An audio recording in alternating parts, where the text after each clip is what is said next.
votre chaîne Ngekokh TV. Ngekokh TV, c'est une chaîne télémédia bilen gëna djégé. Pour vos reportages, des émissions, couverture médiatique, vos publicités, Ngekokh TV indil na len lu bess. Avec une équipe pétrie de talents médiatiques. Ngekokh TV, un autre élan de la médiation sénégalaise. Partagez et abonnez sur votre chaîne Ngekokh TV.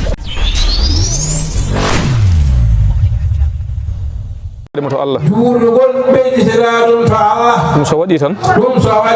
ene taƴa jomum e lawol he tan o yetti e lawol he eywa saɗɗo nayɓijo sarɗo nayɓijo o duumo e renodirde e aynodirde e julɗele joyyi to nder to dental o aynodir kadi e gueɗe sariyaji ɗe saria ɗe kala ko saria yamiri ko ɗum lawol ngol yamiri ko sharia haɗi fof ko ɗum lawol ngol saɗi joyɓijo o duumo e yidde ceerno men Cheikh Tidiane radiyallahu ta'ala anhu ko alda e tajje ha e mayde saɗi jagoɓijo o wasa hoolade hoɗo Allah sabu ceerno Cheikh Tidiane wi afa aminu makrallahi fala yamunu makrallahi illa ko فلا يمن مكر الله الا القوم الخاسرون omo hewno haalde ɗum sakkene gurdam makko sakkane gurdam makko saɗi jeeɗiɓijo aywa wasa immade e makko kanko almudo jennora walla tikkande walla gañantumagu faade e ceerno ɗum o rento ɗum ɗon jeeɗiɗi o jeeɗiɗi eywa yen jondiri hen fatabarakallahu sharif a jarama ɗum tengtuɗi kam ko tati o yi tati tengtuɗi ɗi nanga wirdu o e ceerno dañƴo isnu deƴƴe yamirore yo tottu lawol ngol alhamdulillahi rabbil alamin ceerno Bachirou Tall hande kanko woni halifa Cheikh Oumar Fouti hande kanko woni halifa ɓesgu Cheikh Oumarul Foutiyo ala majjuɗoma hande ɗo hande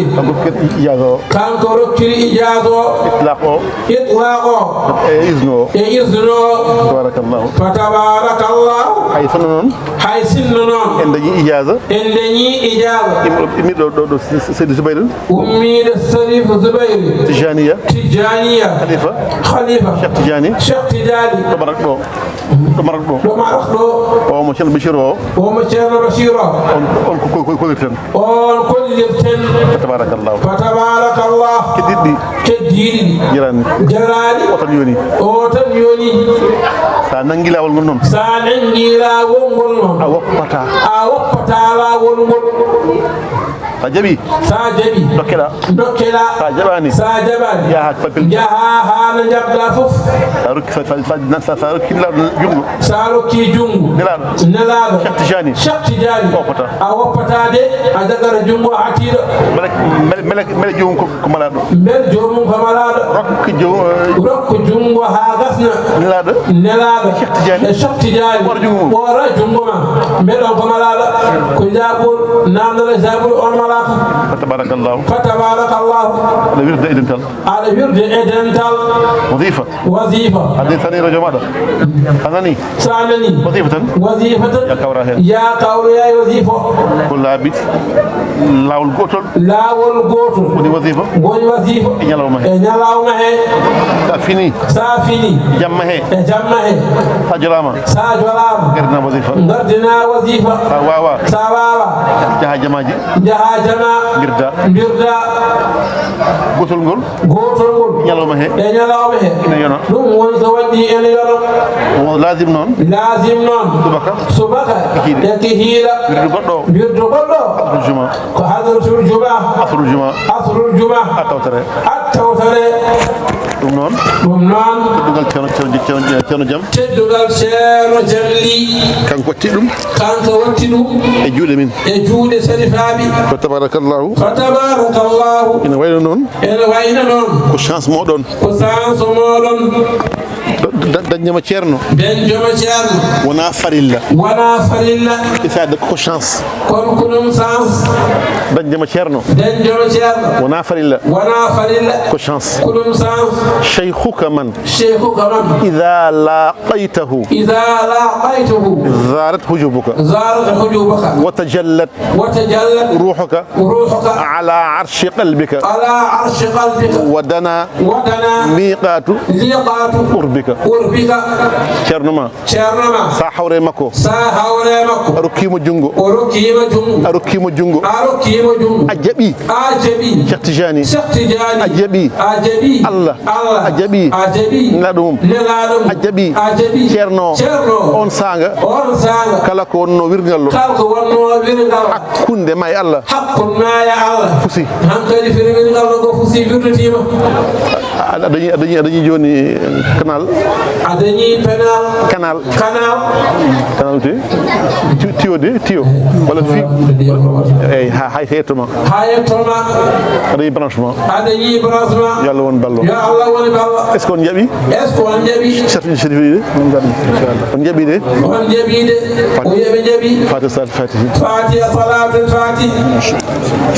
أعوذ بالله من الشيطان الرجيم بسم الله الرحمن الرحيم مالك يوم الدين إياك نعبد وإياك نستعين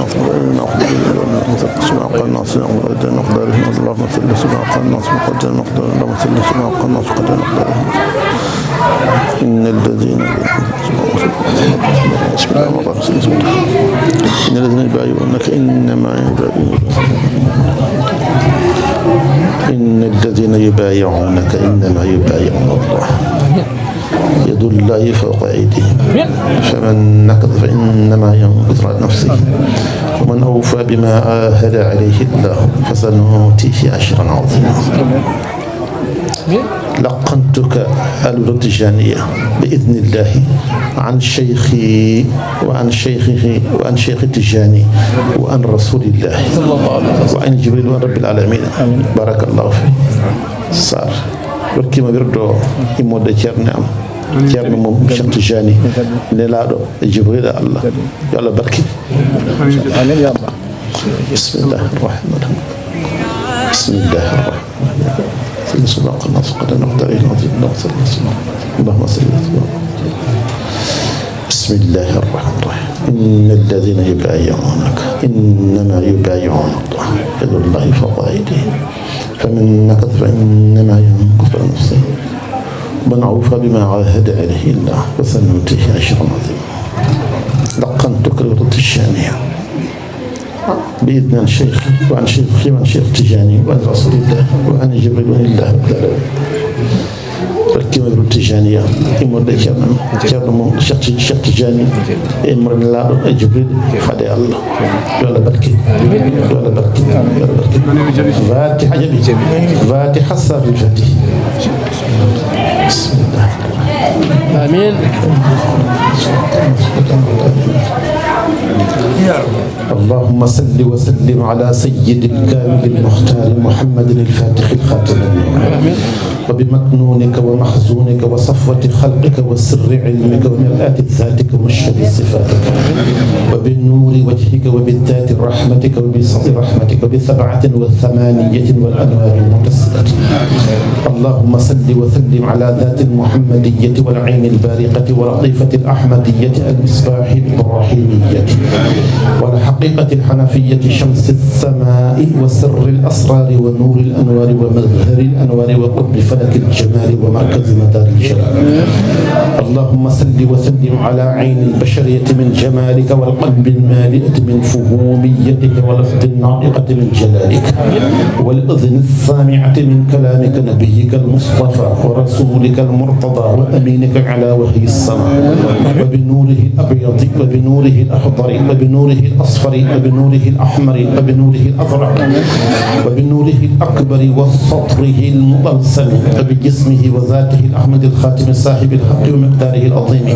صاحب اللازمة والوظيفة وبسره لديك وبسرك لديه وبسر سره سر سيدنا محمد صلى الله عليه وعلى آله لا إله إلا الله محمد رسول الله صلاة تعرفنا بها إياه وتوصلنا بها إلى حضرة رسول الله وإلى حضرة رب العالمين آمين. بأن ورد إثنى إلى وديمه جلي هن ولا وصل النادي ولا ستبي وتبركا أم النافلة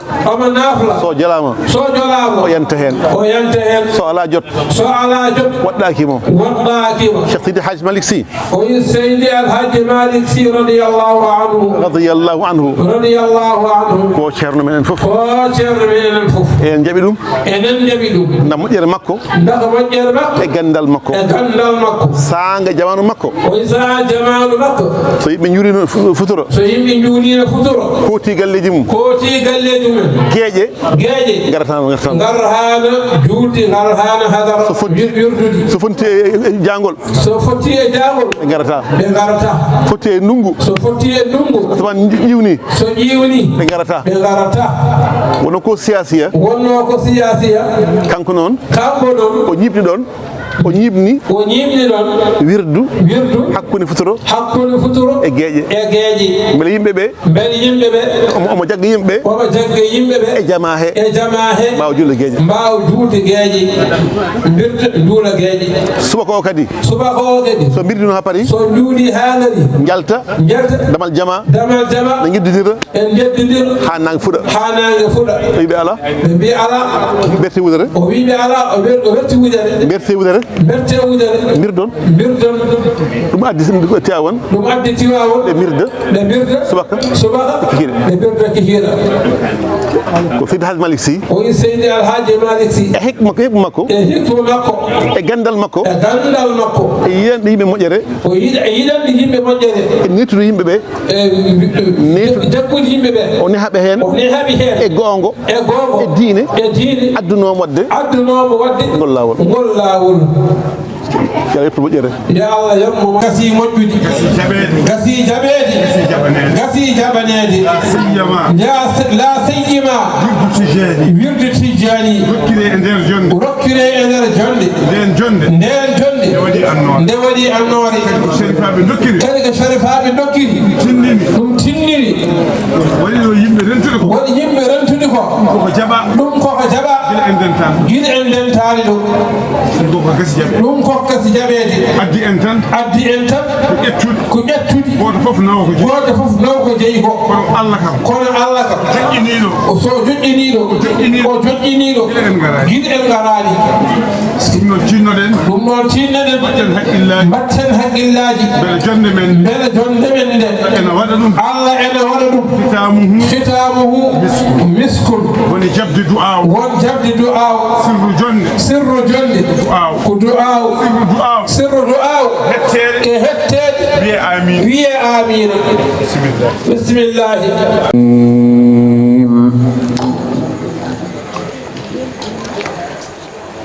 إن الذين يتلون كتاب الله وأقاموا الصلاة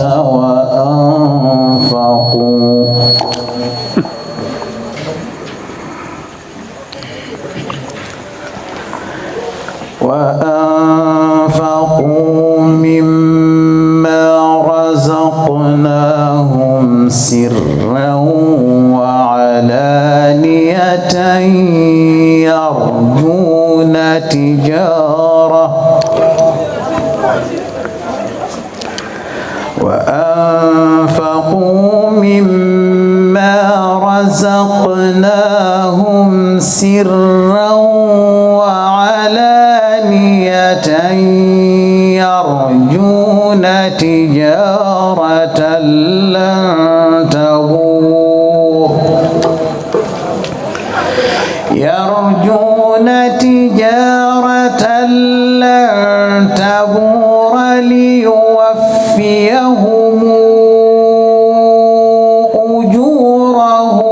ويزيدهم من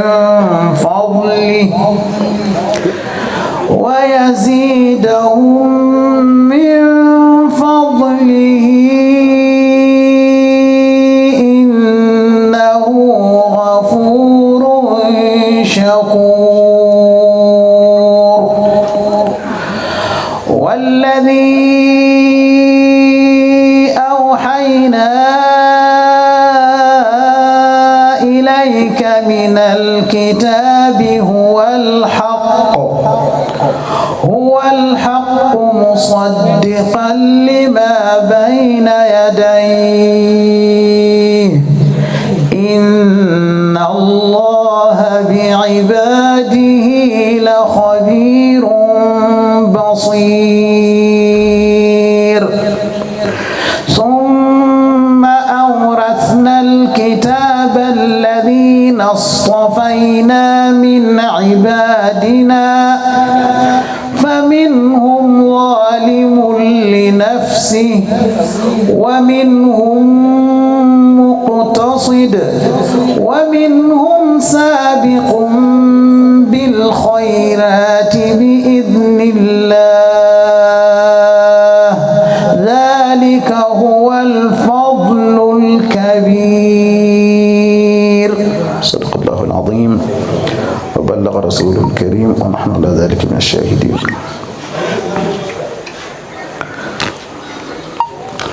وصلى الله وسلم على سيدنا ونبينا محمد خير الورى وعلى آله وأصحابه وتابعيهم بإحسان ما جار جرى. السلام عليكم ورحمة الله وبركاته. bandiraɓe julɓe on calminama machallah alhamdulillah tuggude nulaɗo allah sallllahu alayhi wa sallam en mbimo assalamu aleyka ya rasulallah wa ala sa'iri ihwanihi al anbiya'i wal mursalin en calmini fofen ɓesgu nulaɗo en calmini ɓesgu alhaji oumar fouti taala radiallahu anhu en calmini ɓesgu jatarnaɓe fof en calmini eɗen tugga noon e limde e ceerno meɗen giɗo meɗen mawɗo meɗen président meɗen adjoint ceerno mouhamadou lamine jamli yo allah waɗan en jaam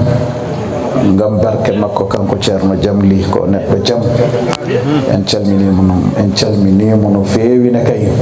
en calmini jatarnaɓe pop pop ala ko heddi noon e dendagal garɗo ɗo en calmini leegal ngal en calmini campement Nguekokh e département Mbour région de Thiès e dendagal Sénégal naɓe kala ɗo julɗo woni yo kisal e jaam yetto ɗum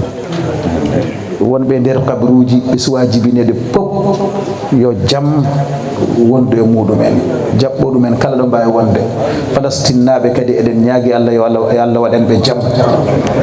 eɗen ñaganiɓe kadi masalan du'a'u yo Allah hoyno Israil naɓe mo tubani en foof mo natani mabɓe diine foof yo Allah hoynuɓe kamɓe dendagal walloɓe ɓe zahiran wa batinan bi haqqi ismillahi al-azim al-a'zam alladhi idha du'iya bihi ajaba wa idha su'ila bihi a'ta yo Allah waɗan en ɗum almuɓe wiyaɓe na nangana ñaawa Mauritanie na coka duuɓi 5 walla duuɓi 15 kamɓe ne kadi yo Allah faaboɓe yo Allah yaltinɓe dow jaam yo Allah wat jaam e Afrique yo Allah wat jaam e Sénégal yo Allah wat jaam e Fouta e yajede ceerno Ahmed Sy min calminima min juurimama hande hamidin wimen kadi aɗa wiya ceerno Sada min calminima no feewi noon min calmini jinnama calmini kadi sohna Mariam Sy to Diatar machallah ceerno min calminima no feewi fa tabarakallah jatarnaɓe ko moƴƴuɓe o neldi kam lacciri wiyetede jurnimi anda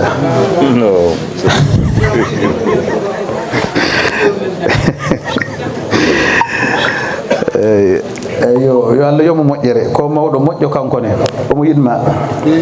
haalani kam no feewi vraiment en calminimo Hamidine wi kam si tawno wonano koyɗe makko aratno en calminamo eɗen neldamo calminale président amen kadi Cheikh Ahmed Tidiane Ndiaye jatarnaɓe ko moƴƴuɓe min hande somi haala haalam ɗo ndewmi alay sago min na jatarnajo woni baba Hamidine Sy police mo hono mum ala police mo hono mum ala baba Hamidine Sy yo Allah yobmo moƴƴere yo Allah yurmo yaafo mo bi jahi sayyidina Muhammad alayhi salam dendagal ko ni haajuji ko musidɗo haalantuno kam fof Allah nani ay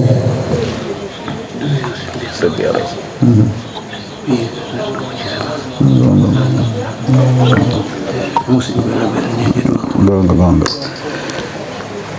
ɗum kam machallah ɗo ko duɗal alqouranul karim eyi machallah legal ngal dañi sens saabu ko lampa legal ngal dañi sens saabu ko soto dow legal ngal dañi sens saabu ko molorde woni kanko Ceerno Ahmad Sy oɗo eyi ɗum ɗo noon ko sens mawɗo ɗum ko waɗi ko ɗo wona hunde famɗude ko jihadi ko duɗal kala garɗo aɗani jihad jikki ala sabu hande kala keferu baɗɗo ni ndaɗo ɗum hol guinneteɗo Mouhammad hol manteɗo Mouhammad ayi te ko ɗum tan ko ƴettuno silamo omo haaɓe fof hay hunde wona hay hunde sona diine o ɓamto dow tan yo diine o sakto te ɗum ne kadi ko hunde saktore masalan diine wiyanima noon barkeji e moƴƴereji masalan gonɗi en wiyanima kadi e dakamme gonɗe en eyi sabu liman aɗani mango no jogui dakamme wona na welana haaɗa hay orange ko noon pomme ne ko noon kala ko ina ñaame na dakma na haaɗa na wasde welde wona kono noon ko gon ko wiyete halawatul iman kala nde neɗɗo ƴewɗa e hoorema Allah ɓuranma kala ko wona Allah nulaɗo Allah ɓuranma kala ko wona Allah ayde mo jiɗɗa fof kadi jiɗira ɗum saabi Allah mo gañɗa fof kadi gañira ɗum masalan saabi Allah diine o ɓuranma jiɗa duumade en a yiɗa ɗaccuden hay lawol a yiɗa yaltuden hay lawol gotol mo dokkuɗa ko saabu Allah mo kaɗɗa ko saabu Allah mo nanguɗa ko saabu Allah mo ɗaccuɗa kadi ko saabu Allah o wi hankadi limanagal timmi ko wiyete ko dakamme liman masalan welat so nulaɗo na mante masalan a weltoto te nulaɗo mantama ɗo noon vraiment ononne on jarama no feewi oɗon calmine calminade nan masalan kertiɗi oɗon darde Hassan ibn Sabit Ka'b ibn Malik Ali ibn Abi Talib e dendagal jimatno nulaɗo sallllahu alih wa sallam hay Ka'b ibn Zuhair eyi hunde fam wona masalan wona hunde famɗude eyi fa tabarakallah ahsanul khaliqin min gari ko tan noon janngude caggal nde min gari masalan juurade komin keeɗi koɗo tan min janggi Allah nandi min janggi ha no fewine kay jimi ɗiɗo ɗe min keɗotono eno alhaali sifortono e wondude e ɗum ko gonmi ko fof vraiment mi loowi ko heewi mi ƴetti ko heewi ha nde jimaton noon ceerno jaam c'est très important yo Allah sembinmo noon kanko ceerno jaam min wimo sahibul liwa min wimo sahibul qadam hamilul liwa'i de hamilul liwa'i wallahi omo rondi drapeau l'islam omo rondi drapeau ittihad ahli Fouta wona noon sahibul qadam noon min nde wonno mboɗo wawi ɗanade aɗa andi neɗɗo heewi ɗan ɗoygol tan hoyɗat walla wona noon neɗɗo so wi ɗoygol est ce que hoydata mi hoyɗi tan ka ɗanotoɗo kisanomin komi bawɗo ɗanade kisa koyɗumi noon ceerno jaam omo juula o juuli tan machallah ha pari tan ndeysan teppere nde tan no ɓuttiɗi tan teppere mawde ha ɗeɓi ellinde am ni tan teppere no laaɗo arte am nde pinmi tan noon mbi machallah min mo sahibul qadam kanko hecci kam kanko daɗi kam kanko ɓuuri kam est ce que wona gonga ko gonga kay kanko daɗi kam fouf kanko ɓuuri kam fouf kanko hecci kam no feewi ko jangguini komi jangguinani ɗum ɗo yeehi ɗo mbiya no ko faman ɗum wona eyyi kono min ne yorde guitam eyyi yorde guitam ko jonmi ko guite meeɗa yiide hono am yorde guite e hewde titara bo heewi faaro ha ɓurti te ko miskino Allah kadi ɗum hawi kam en ameɗi ɗum wallahi eyyi ɗum noon sawno ko sagam neɗɗo sono yamirtuno mawnum walla ceerno mum mi yiyat ceerno jaam mi rokkimo yamirore ɗo wela fof yo yah o yaɓɓa toon haala diine Allah te eɗen jorti Allah ɗo yeehi fof so Allah haaji ko noon machallahu taala yo Allah ɓeydumo cellal ceerno Amadou Anne yo Allah ɓeyda cellal vraiment ko jolfo mbiyata ko sagal nga yo itam sagal nañ la c'est très important bandiraɓe ma machallah ɗum ɗo ko bandiraɓe moƴƴuɓe nangodirɓe yiɗɓe te ko noon ko ni tan neɗɗo so hucce Allah yo bandiraɓe fof daro balla ɗumen kala ko jangguinɗa hankkadi ane fof en ndendi saabu ko noon iyaka na'budu wa iyaka nasta'inu ko ɗum neɗɗo goto wawa gaynude hay dara Allah goto woni goto mo ganduɗa a faami de kanko tan wawi te hay goto wallatamo o disnaki hay goto wallinaki hay goto kono mo wona Allah fof a wawa wadde feere ha mbaɗa hunde taw a wallaka sa wiyama baba yummanan ɗon sa resano jibinta sa wiyama ceerno sa ala almuudo a ɓarnatade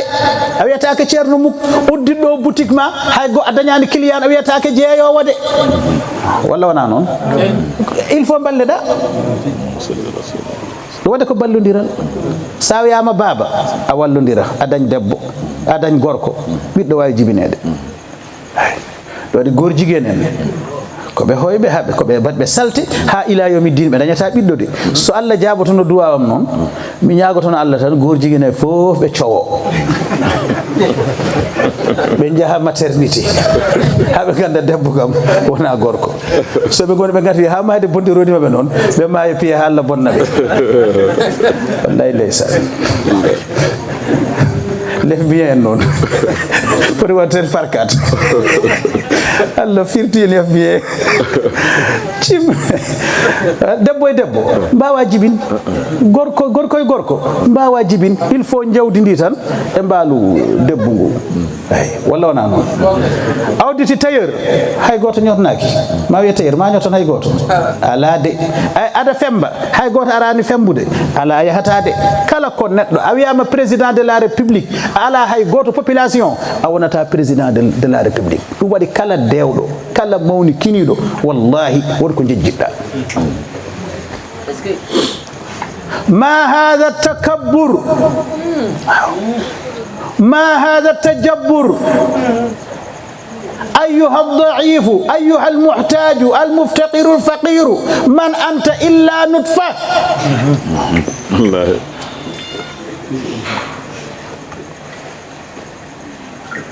أيحسب الإنسان أن يترك سدى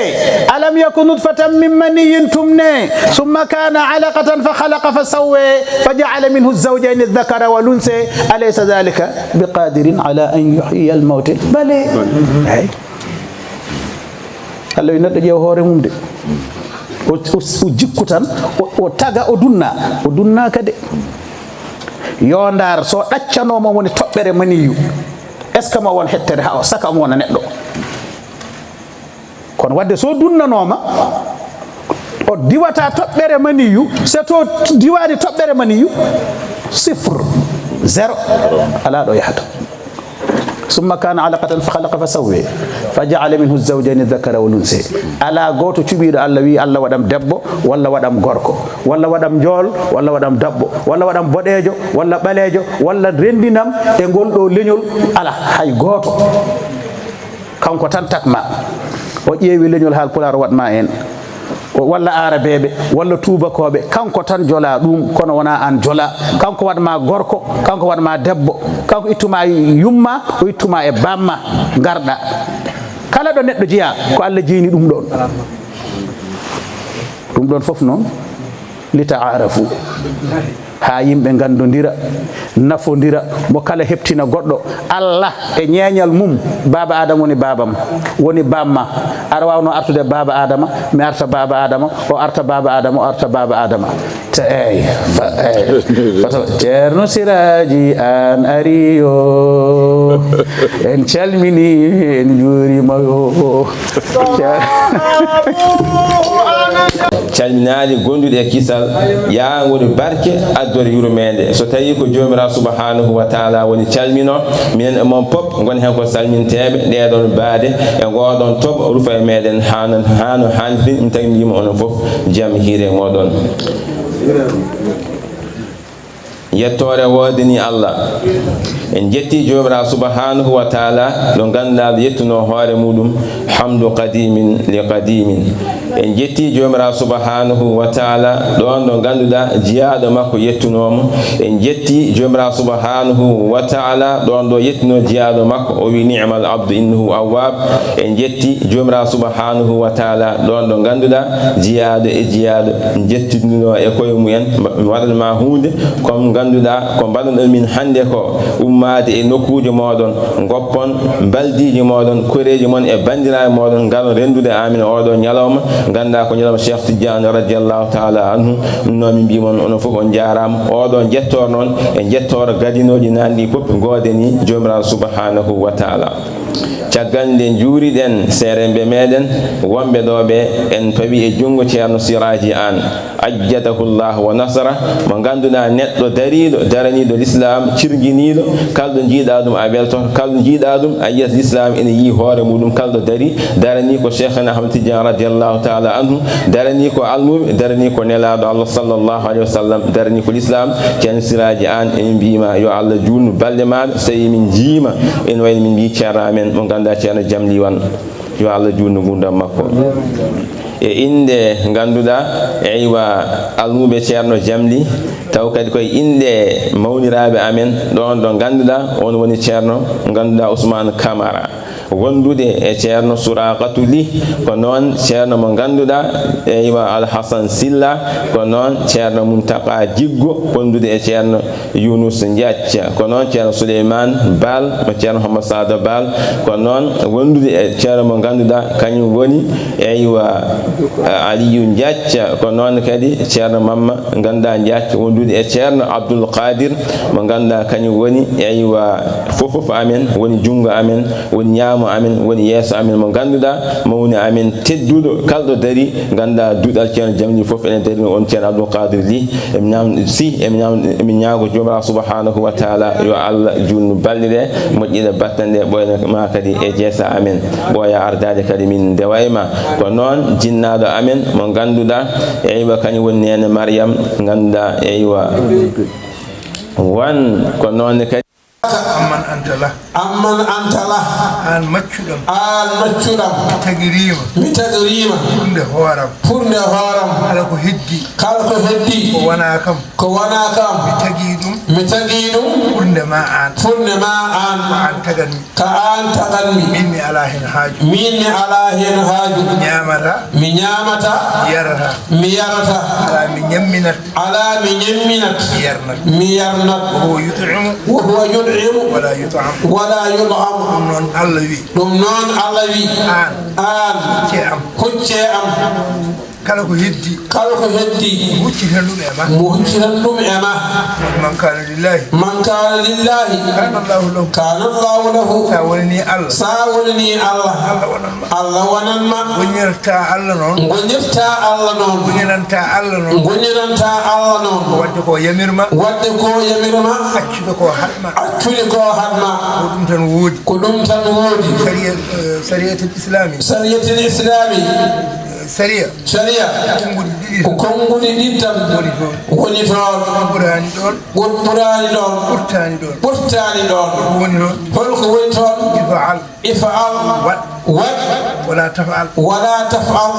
watawat amru tan e nahyu أي الله وين القرآن الكريم فاتقوا الله ما استطعتم كل الله فضل كتني نون 50 ودي جميروجي ودي هن كو كتندا كهتناني فوف أهتناني أفواك كو كتندا هو ودوم نقول بانجي جميروجي amma bangi haare kam abiya ya ufahala ya datu halaba ya ayyuhalladhina amanu taqullaha haqqa tuqatih wala tamutun illa wa antum muslimun to bangi kadeno ka halaba ceerno wona mbeɗa wawi ɗaccude ɗum mi wawa ɗaccude ɗum ɗum ɗon ndeɗon toɓɓere hankadi koko wehlini kono ceerno siraji goddol amen nani e ma sa haalani tan ana wi goddi amen wonɗo ko fof ne jaare ko wonɗo ko fof ene jaare ene yette ene doone dental men jatar mawɓe men nan ɗo gonde men konngol gotol hayso konngol gotol ɓe kaala e sifa dewnadi gonɗo sababu ha ndinɗoɗen ɗo sen ɗum tan jaabete dogguji tati ɗi duttitaki duwaw jinnaɗe e ɓiɗɗo duwaw ceerno e almudo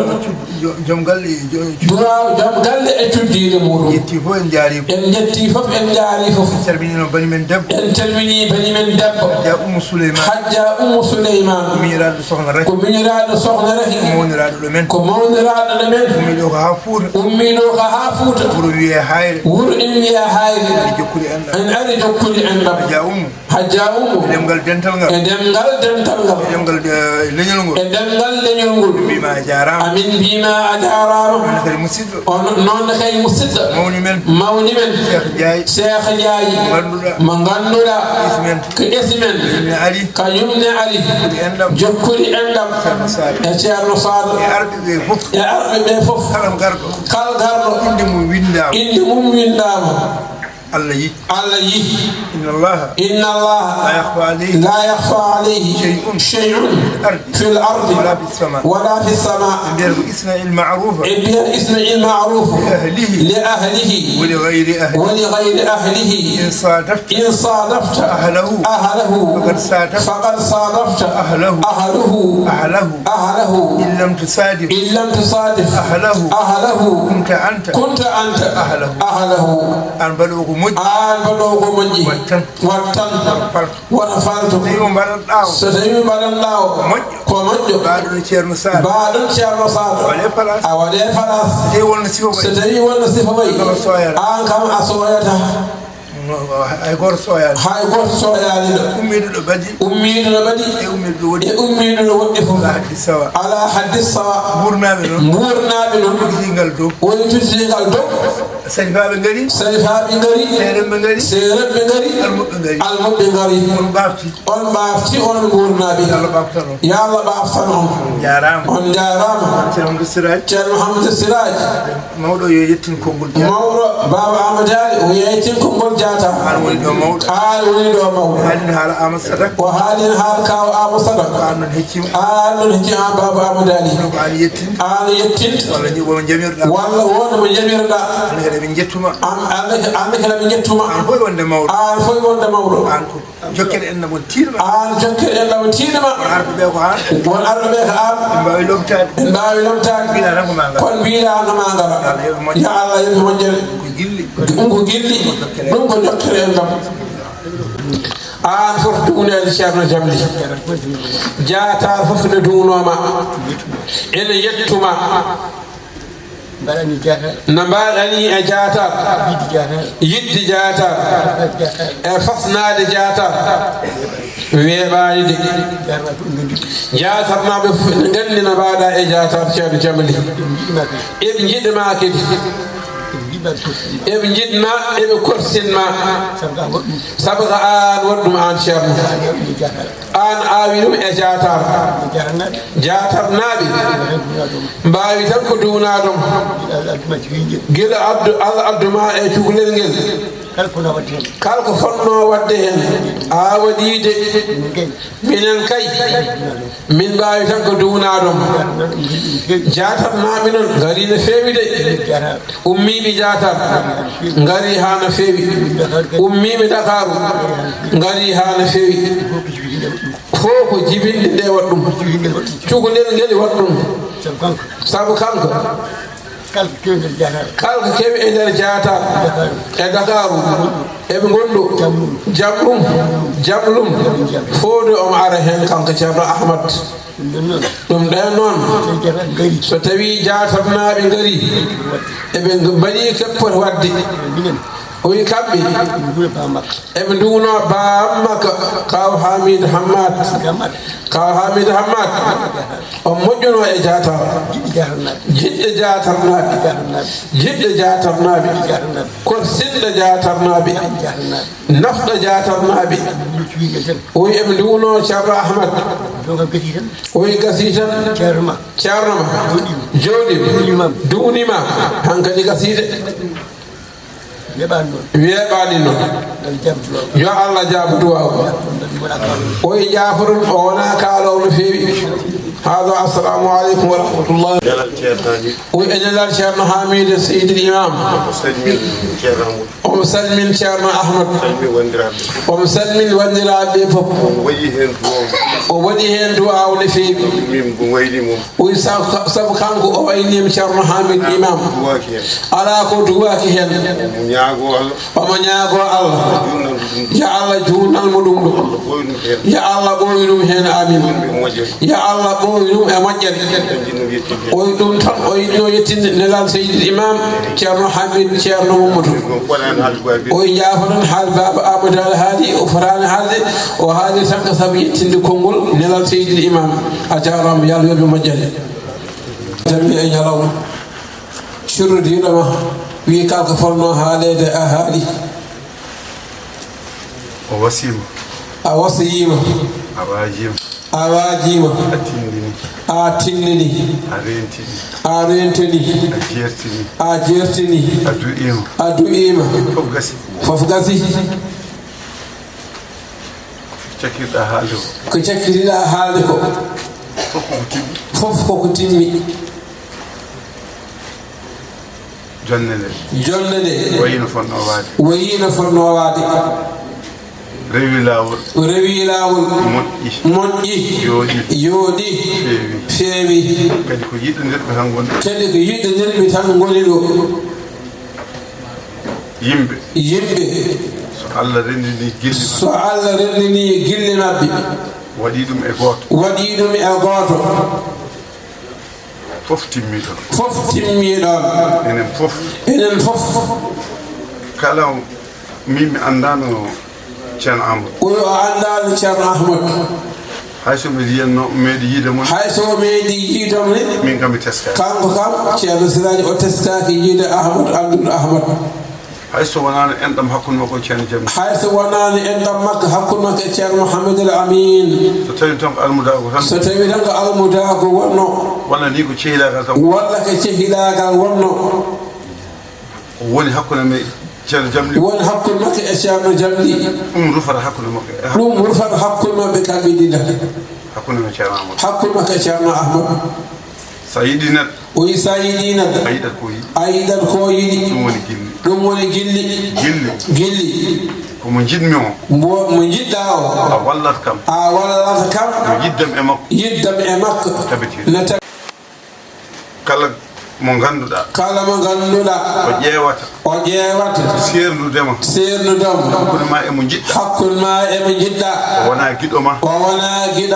wona giɗo mo jiɗɗa o wona giɗo ma o wona giɗo mo jiɗɗa o aɗa ko wiyete cheyatinul ins seyɗeneji tawi ko yimɓe aɗa waɗi ko seyɗeneji jinneji aɗa waɗi ko seyɗeneji jinneji waɗa seyɗeneji yimɓe seyɗeneji jinneji ɗi ɗum ko tagore Allah Allah tagriɓe noon ɓe goni jinneji seyɗane neɗɗo o noon ko neɗɗo taga ko tagode neɗɗo kono o gollata golle cheyɗan wadde o wiya cheyaɗul ins sabu o yiiloto koɗo bonni o yiiloto koɗo koɗo taƴi o yiilato koɗo seerni kala ko tawi ne jagginiri o yiɗi ko yo seer kala ko tawi ne fiɓidiri o yiɗi ko taƴƴi ɗum kala ko tawi eɓe gondi o yiɗi ko waɗidirde ɗumen o won shayaɗul ins yo Allah dandu en e on yo Allah dandu en wonde on yo Allah dandu en wonde on dandu en kadi e wondude o dandu en e wondude e baaɗo noon yettode wodani Allah yettode wodani Allah enen kam en ɓeydima o enen kam en ɓeydima en gandi kadi en ɓeydima sabu garal ɗongal ko ɓeydare men eɗen kewi yaade e nokkuji oyi eɗen kewi yaade e nokkuji kono oɗo nokku no garduɗen ɗo ni ɗum ko ɓeydare men ɗum ko ɓeydare no feewi e mabɓe yo Allah ɗaccu sababuji ɗi amin sababu nde o jamma de oyi sababu no o jamma de wallini kam e ngoɗo wuro wallinimi e ngoɗo wuro mi meeɗa ɗo walde o meeɗa ɗo walde mi meeɗa ɗo ñallude o meeɗa ɗo ñallude o meeɗa ɗo hirde balɗaccu gotol memi jippade ɗo o meeɗi jippade ɗo e godron sara jama o jama gonɗo dow godron jama gonɗo dow godron o amin gummi Dakar eɓe gari ha ɗon hawre waktu yoni eɓe durwati eɓe naati ɗon eɓe juuli eɓe kaljiti ɓe jolte otoji mabɓe ɓe jeehi laabi mabɓe yo Allah rokki en heen ko diwi jortoji menen amin yo Allah rokki en heen ko diwi jortoji menen yo won sababu kumtal haajuji men won sababu cellugol rafiji men won sababu ɓeydogol gille men e nder ɓerɗe men won sababu ɓeydogol jaggodirgol meɗen e nafdirgol meɗen yo Allah waɗ ɗum seeranɓe ɓe yo Allah heddugol ko juuti yeɓe ɓooy ɗowde en e geɗe baaɗe ni juulɗo kam so yi geɗe baaɗe ni ene haani o ara heen hay sinno o noddaka hay sinno o haalnaka sabu ɗiɗo jonɗe Allah ene jogii malaykaji ɗin ma malaykaji celloto e leydi Allah wiyaɓe ƴeewo holko jiyaɓamɓe goni e dow muɗum Allah ɓuri ɓe humpitade ɓe tello ɓe gona yaade ha wooda hen hawruɓe e hono nde ɗo jonde ƴewno heddiɓe ɓe mbi gare en dañi ko jiilotoɗen ɓe gonda e men kadi haɓene gonde e men ha ceerten ɓe ƴetta ko kalnoɗen ɗo ko gollunɗen ɗo fof ɓe nawta so ɓe jettima Allah ɓuri ɓe humpitade Allah wiyaɓe holko tawɗon toon Allah nokku nangam wuro nangam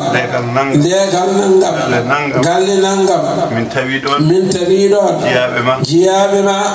ene ndenti haɓe jettuma haɓe mantuma haɓe jetta annabi ma eɓe manta annabi ma Allah wiya kamɓe kam holko ɓe jilto hen ɓe jiltode ko aljanna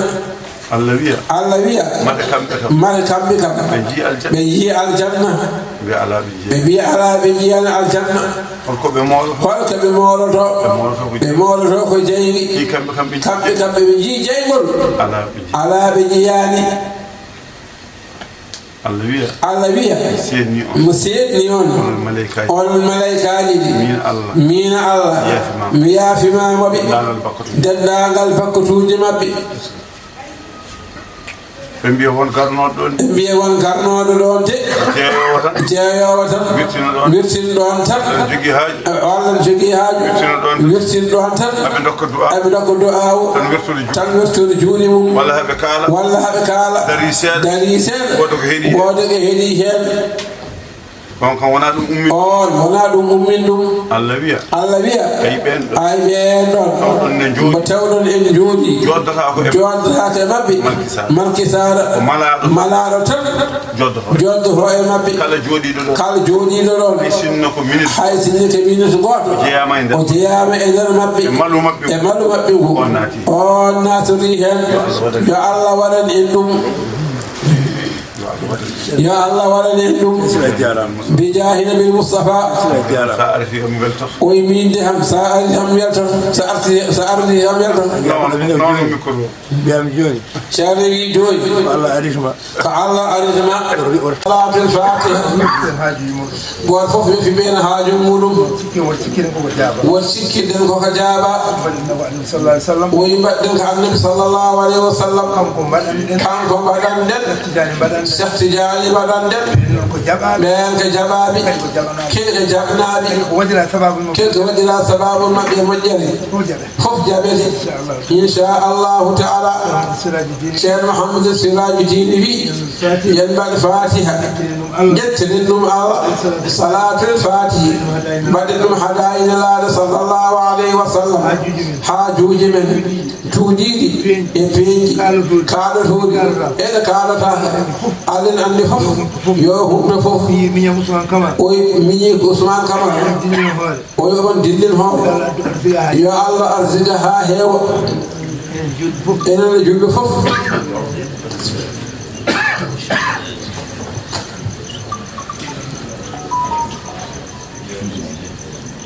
آمين الله يقبل عليكم بمهد فضله ورضاه ويقبل علينا وعليكم بمهد فضله ورضاه اللهم انصرنا بسترك الجميل اللهم انصرنا بسترك الجميل بجاه نبيك المصطفى ورسولك المرتضى سيدنا محمد صلى الله عليه وسلم وبحرمة القرآن العظيم اللهم صل على سيدنا محمد الفاتح لما أغلق والخاتم لما سبق ناصر الحق بالحق الهادي إلى صراطك المستقيم وعلى آله حق قدره ومقداره العظيم سبحان ربك رب العزة عما يصفون سلام على المرسلين والحمد لله رب العالمين.